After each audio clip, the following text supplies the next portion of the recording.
Hi hello welcome back to Amulya Ammu YouTube channel. ಈ ವಿಡಿಯೋದಲ್ಲಿ ನಾನು ಮಗುವಿಗೆ ತಿನ್ನಿಸುವಂತಹ ರಾಗಿ ಸರಿನ ಯಾವ ಥರ ಪ್ರಿಪೇರ್ ಮಾಡೋದು ಅಂತ ತಿಳಿಸ್ಕೊಡ್ತೀನಿ. ಇಲ್ಲಿಗೆ ಈ ವಿಡಿಯೋ ನೋಡ್ತಿರೋರಲ್ಲಿ ಯಾರು ನನ್ನ ಚಾನಲ್ ಸಬ್ಸ್ಕ್ರೈಬ್ ಆಗಿಲ್ಲ ದಯವಿಟ್ಟು ಸಬ್ಸ್ಕ್ರೈಬ್ ಆಗಿ ಅಂತ ಹೇಳ್ತಾ ಬನ್ನಿ ಇವಾಗ ರಾಗಿ ಸರಿ ಹೇಗೆ ಪ್ರಿಪೇರ್ ಮಾಡೋದು ಅಂತ ನೋಡೋಣ.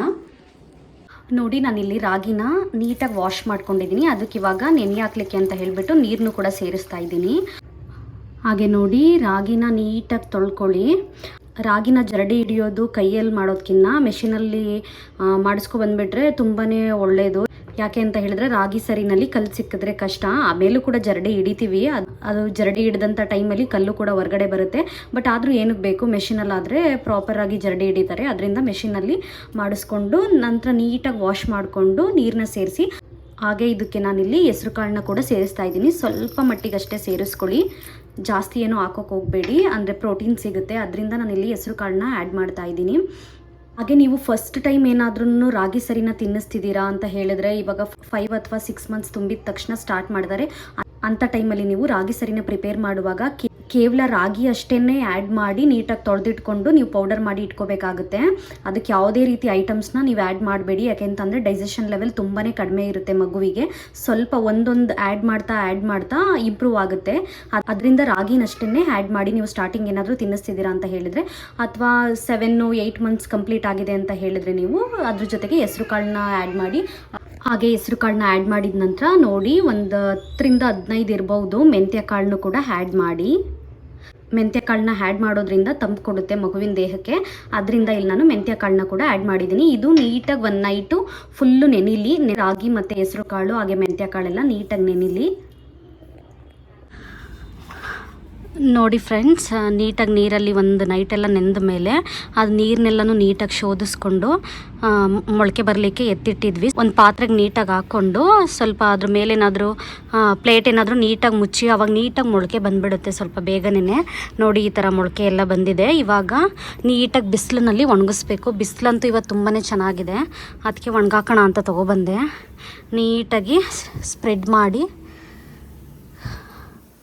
ಒಣಗಾಕಬೇಕು.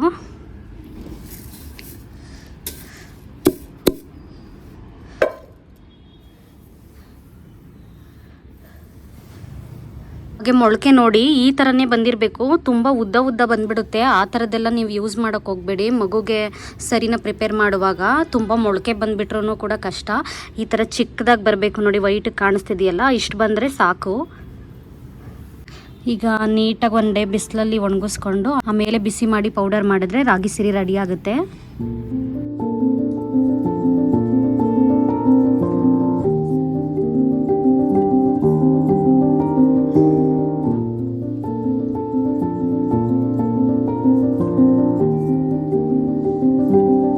ಇವಾಗೆಲ್ಲನೂ ಬಿಸಿ ಮಾಡೋಕ್ಕೆ ಹಾಕ್ಕೊಳ್ಳೋಣ. ಫಸ್ಟು ಮೆಣಸು ಹಾಕ್ತಿದ್ದೀನಿ. ಸ್ವಲ್ಪ ಸೇರಿಸ್ಕೊಳ್ಳಿ ಮೆಣಸನ್ನ, ಸ್ವಲ್ಪ ಖಾರ ಹೊಡೆದ್ಬಿಟ್ರೆ ಕಷ್ಟ. ನಾನಿಲ್ಲಿ ಹಾಕಿರುವಂಥದ್ದು 1 ಟೇಬಲ್ ಸ್ಪೂನ್ ಮೆಣಸನ್ನ ಸೇರಿಸಿದ್ದೀನಿ 2 kg ರಾಗಿಗೆ. ಇವಾಗ ಇದಕ್ಕೆ ಆಲ್ಮಂಡು ಮತ್ತು ಕ್ಯಾಶ್ಯೂನ ನಾನು ನೀಟಾಗಿ ಸ್ವಲ್ಪ ಚಿಕ್ಕದಾಗಿ ಪೀಸಸ್ ಮಾಡ್ಕೊಂಡಿದ್ದೀನಿ. ಯಾಕಪ್ಪ ಅಂತ ಹೇಳಿದ್ರೆ ನಾನು ಮಿಕ್ಸಿನಲ್ಲಿ ಗ್ರೈಂಡ್ ಮಾಡೋದ್ರಿಂದ ಸ್ವಲ್ಪ ಚಿಕ್ಕದಾಗಿ ಪೀಸಸ್ ಮಾಡ್ಕೊಂಡಿದ್ದೀನಿ. ಹಾಗೆ ಇದ್ರ ಜೊತೆಗೆ ಓಂಕಾಳನ್ನು ಕೂಡ ಸೇರಿಸ್ತಾ ಇದ್ದೀನಿ ನಾನು ಈ ಟೈಮ್ನಲ್ಲಿ. ಹಾಗೆ ತುರಿದಿಟ್ಕೊಂಡಿರುವಂತಹ ಜಾಯಿಕಾಯಿನೂ ಕೂಡ ಸೇರಿಸಿದ್ದೀನಿ. ಇದನ್ನು ಸ್ವಲ್ಪ ನೀಟಾಗಿ ಬಿಸಿ ಮಾಡ್ಕೊಳ್ಳಿ. ಸ್ವಲ್ಪ ಬಿಸಿ ಆಗ್ತಿದೆ ಅಂತ ಹೇಳಿದಾಗ ಜೀರಿಗೆನ ಆ್ಯಡ್ ಮಾಡ್ಕೊಳ್ಳಿ. ಜೀರಿಗೆ ಇಲ್ಲ ಅಂತಂದರೆ ತುಂಬ ಬಿಸಿ ಆಗಿಬಿಟ್ರೆ ಸಿಡಿದ್ಬಿಡುತ್ತೆ. ಅದರಿಂದ ಬಿಸಿ ಆಯಿತು. ನಾನಿವಾಗ ಜೀರಿಗೆನೂ ಕೂಡ ಸೇರಿಸ್ತಾ ಇದ್ದೀನಿ.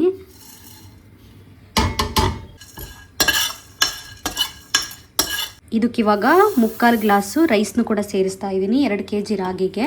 ಇದನ್ನು ಕೂಡ ಸ್ವಲ್ಪ ಬಿಸಿ ಮಾಡ್ಕೊಳ್ಳಿ. ತುಂಬಾ ಟೇಸ್ಟಿಯಾಗಿ ಬರುತ್ತೆ ರಾಗಿ ಸರಿಗೆ ನಾವು ಅಕ್ಕಿನ ಆ್ಯಡ್ ಮಾಡೋದ್ರಿಂದ. ಮಕ್ಕಳು ಕೂಡ ಎವ್ರಿ ಡೇ ತಿನ್ನೋ ಫುಡ್ನೇ ತಿನ್ನೋದ್ರಿಂದ ಸ್ವಲ್ಪ ಕಸಿ ಬಿಸಿ ಮಾಡ್ಕೊಳ್ಳೋದು ಸ್ವಲ್ಪ ಜಾಸ್ತಿ. ನೀವು ರೈಸ್ನ ಆ್ಯಡ್ ಮಾಡಿದ್ರೆ ತುಂಬಾ ಟೇಸ್ಟಿಯಾಗಿರುತ್ತೆ. ಇದು ಕೂಡ ನೀಟಾಗಿ ಬಿಸಿ ಮಾಡ್ಕೊಳ್ಳಿ. ಇವಾಗ ನೋಡಿ, ರೈಸು ಕೂಡ ಆಯಿತು ಹುರ್ಕೊಂಡು. ಇವಾಗ ಇದಕ್ಕೆ ರಾಗಿನ ಸೇರಿಸ್ತಾ ಇದ್ದೀನಿ. ಇದನ್ನು ಸ್ವಲ್ಪ ಲೈಟಾಗಿ ಹುರ್ಕೊಳ್ಳಿ. ಆಲ್ಮೋಸ್ಟ್ ಈ ವೆದರಲ್ಲಿ ತುಂಬಾ ಬಿಸಿಲಿರೋದ್ರಿಂದ ಬಿಸಿಲಿನಲ್ಲೇ ಚೆನ್ನಾಗಿ ಒಣಗಿರುತ್ತೆ. ಸ್ವಲ್ಪ ಬಿಸಿ ಮಾಡ್ಕೊಳ್ಳಿ ರಾಗಿನ ಸಾಕು.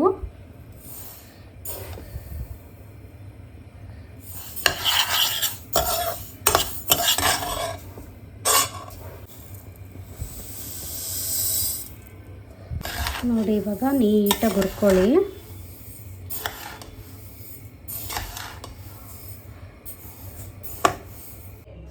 ನೋಡಿ ಫ್ರೆಂಡ್ಸ್, ಇವಾಗ ನೀಟಾಗಿ ಎಲ್ಲನೂ ರುಬ್ಕೊಂಡೆ. ಅಕ್ಕಿ ಜೊತೆ ಫ್ರೈ ಮಾಡ್ಕೊಂಡಿದ್ನಲ್ಲ ಎಲ್ಲ ಐಟಮ್ನೂ ಸೇರಿಸಿ ಇವಾಗ ರಾಗಿವನ್ನು ಪೌಡರ್ ಮಾಡ್ಕೊಬೇಕು. ನಾನು ಮಿಕ್ಸಿನಲ್ಲೇ ರುಬ್ಕೊತೀನಿ. ನೀವು ಬೇಕಿದ್ರೆ ಮೆಷಿನ್ಸಲ್ಲೆಲ್ಲ ರುಬ್ಕೊಡ್ತಾರೆ, ನೀವು ಅಲ್ಲೋಗಿ ಗ್ರೈಂಡ್ ಮಾಡ್ಕೊಬೋದು. ಆಮೇಲೆ ಅಲ್ಲಿಂದ ತೊಗೊಬಂದು ಒಂದು ಸಾಫ್ಟ್ ಕ್ಲಾತ್ನಲ್ಲಿ ನೀಟಾಗಿ ಜರಡಿ ಹಿಡಿದು ಹಾಕ್ಕೊಂಡ್ರೆ ರಾಗಿ ಸರಿ ರೆಡಿ ಆಗುತ್ತೆ. ಮಕ್ಕಳಿಗೆ ಆರಾಮಾಗಿ ತಿನ್ನಿಸ್ಬೋದು. ಈ ಥರ ನೀವು ಪ್ರಿಪೇರ್ ಮಾಡಿದ್ರೆ ತುಂಬಾ ಟೇಸ್ಟಿ ಆಗಿರುತ್ತೆ. ನೀವೆಲ್ಲ ಸ್ವಲ್ಪ ಆ್ಯಡ್ ಮಾಡಿ ಗ್ರೈಂಡ್ ಮಾಡಿಕೊಂಡ್ರೆ. ಬರೀ ರಾಗಿನೇ ಕೊಡ್ತೀರಾ ಅಂತ ಹೇಳಿದ್ರೆ ಅಂಥ ಪ್ರೋಟೀನ್ ಇರಲ್ಲ. ಪ್ರೋಟೀನ್ ಇದ್ರೂ ಕೂಡ ಬೇರೆ ಈ ಥರ ಐಟಮ್ಸ್ನ ಆ್ಯಡ್ ಮಾಡೋದ್ರಿಂದ ಇನ್ನೂ ಹೆಲ್ದಿಯಾಗಿ ತುಂಬಾ ಟೇಸ್ಟಿ ಆಗಿರೋದ್ರಿಂದ ಮಕ್ಕಳು ಕೂಡ ತುಂಬಾ ಚೆನ್ನಾಗಿ ತಿಂತಾರೆ.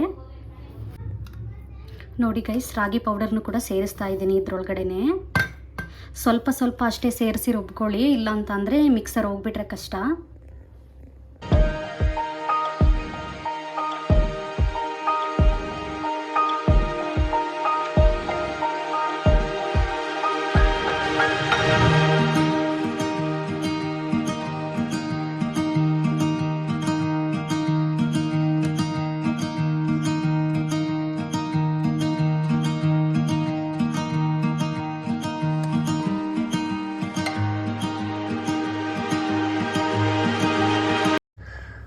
ನೋಡಿ ಫ್ರೆಂಡ್ಸ್, ಈ ಥರ ಒಂದು ಬಾಕ್ಸ್ನಲ್ಲಿ ಸ್ಟೋರ್ ಮಾಡಿ ಇಟ್ಕೊಂಡಿದ್ದೀನಿ. ತುಂಬಾ ಸಾಫ್ಟಾಗಿ ಬಂದಿದೆ, ತುಂಬಾ ಮೃದುವಾಗಿದೆ ಅಂತಲೇ ಹೇಳ್ಬೋದು. ಯಾಕೆಂತಂದರೆ ತೆಳುವಾದಂತಹ ಬಟ್ಟೆನಲ್ಲಿ ನಾವು ಜರಡಿ ಹಿಡ್ದಿರೋದ್ರಿಂದ ಮಕ್ಕಳಿಗೆ ಡೈಜೆಷನ್ ಪವರ್ ತುಂಬಾ ಲೋ ಇರುತ್ತೆ. ಅದರಿಂದ ನಾವು ಬಟ್ಟೆನಲ್ಲಿ ಜರಡಿ ಹಿಡಿದು ರಾಗಿ ಸರಿನ ಪ್ರಿಪೇರ್ ಮಾಡಿ ಇಟ್ಕೊಬೇಕಾಗುತ್ತೆ. ನಿಮಗೆ ನಿಮ್ಮ ಮಗು ಎಷ್ಟು ರಿಕ್ವೈರ್ಮೆಂಟ್ನಲ್ಲಿ ತಿಂತಿದೆ ಅಷ್ಟು ಸ್ಪೂನ್ನ ಆ್ಯಡ್ ಮಾಡಿ ಎವ್ರಿ ಡೇ ನೀವು ರಾಗಿ ಸರಿನ ಪ್ರಿಪೇರ್ ಮಾಡಿ ಕೊಡ್ಬೋದು. ನೋಡಿದ್ರಲ್ಲ, ಈ ಥರ ಪ್ರಿಪೇರ್ ಮಾಡೋದು ರಾಗಿ ಸರಿನ. ಇದಾಗಿತ್ತು ಇವತ್ತಿನ ವಿಡಿಯೋ. ಇದೇ ಥರದ ವಿಡಿಯೋಗಾಗಿ ನನ್ನ ಚಾನಲ್ನ ಸಬ್ಸ್ಕ್ರೈಬ್ ಮಾಡೋದನ್ನ ಮರಿಬೇಡಿ. ಹಾಗೆ ಈ ವಿಡಿಯೋ ಇಷ್ಟ ಆಗಿದ್ದಲ್ಲಿ ಲೈಕ್ ಮಾಡಿ, ಶೇರ್ ಮಾಡಿ, ಕಮೆಂಟ್ ಮಾಡಿ ಅಂತ ಹೇಳ್ತಾ ಮುಂದಿನ ವಿಡಿಯೋದಲ್ಲಿ ಮತ್ತೊಂದು ಕಂಟೆಂಟ್ ಒಂದಿಗೆ ಸಿಗ್ತೀನಿ. Thank you for watching. Bye.